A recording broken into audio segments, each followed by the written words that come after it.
The husky had been staring at the baby monitor for 4 nights. Yolanda Reyes had explained this to her sister on the phone Tuesday morning, and her sister had said it sounded like the dog was confused by the image on the screen, which was the kind of thing you said when you didn't have a better answer. Yolanda had accepted it because she didn't have a better answer either. Frost was a 3-year-old Siberian Husky, steel gray and white with the specific piercing pale blue eyes of the breed, who had been part of the household since he was 9 weeks old. He was vocal, dramatic, and opinionated in the way that Huskies were vocal, dramatic, and opinionated. When he had something to say, he said it in the full-throated howl of a breed designed to communicate across distances. He was not a subtle dog. What he was doing with the monitor was subtle. He approached it every evening and circled it, slowly, nose low, the way he moved when he was tracking a scent in the yard. He would circle twice, sit, and stare at the screen. The screen showed the nursery. It showed the crib.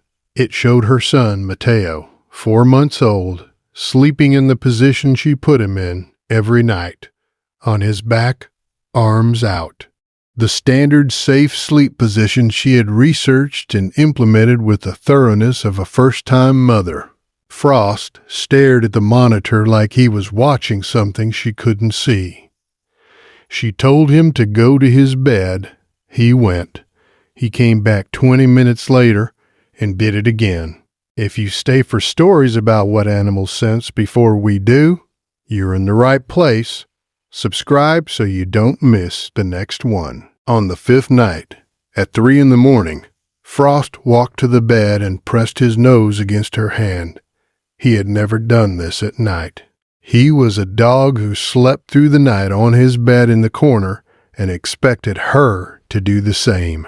She was awake before she fully understood why. He was standing beside the bed, looking at the dresser where the monitor sat, and then looking at her.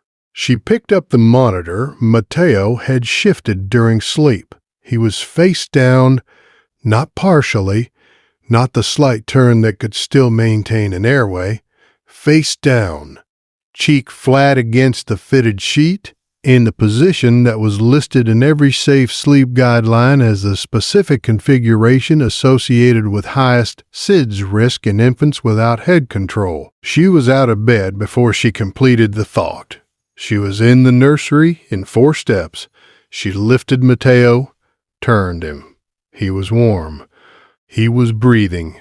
She confirmed this with her hand on his back before she confirmed anything else. He startled as she moved him, the reflexive full-body flinch of an infant, disturbed from deep sleep, and began to cry.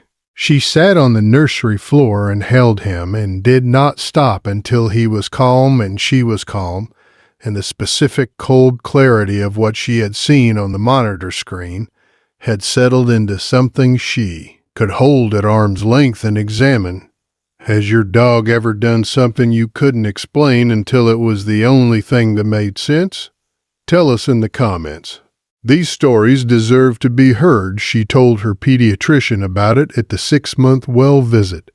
Dr. Marguerite Fonseca was 61, had been in pediatrics for 30 years, and had the specific quality of a physician who had heard a great many things and had stopped being surprised by the ones that were real. She asked what position Mateo had been in when Yolanda found him. Yolanda described it. The pediatrician's expression changed. Not dramatically, but a specific settling that Yolanda recognized as the clinical face of someone cataloging information against a reference they didn't like. At 4 months, his neck musculature was not sufficient to reposition himself if he compromised his airway in that position, she said.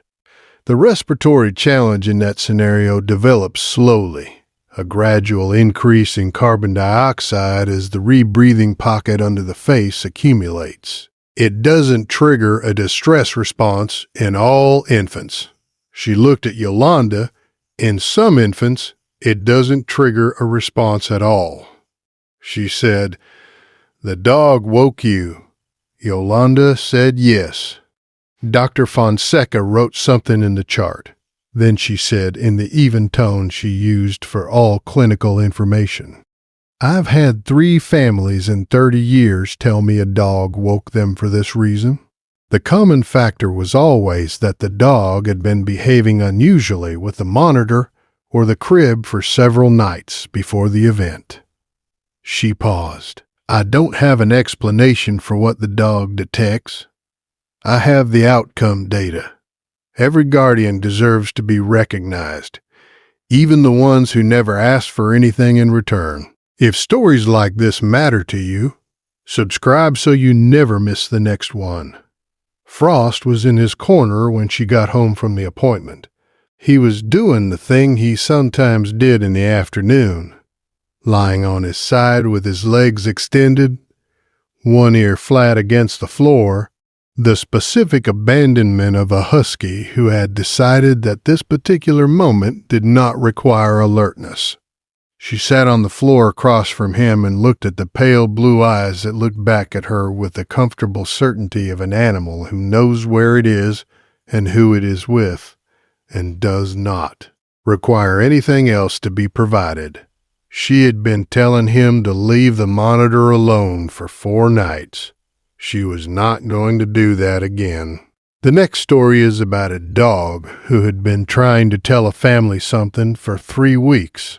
The thing they found, when they finally looked where he kept looking, changed everything they thought they knew about their house. Subscribe so you're there when it posts.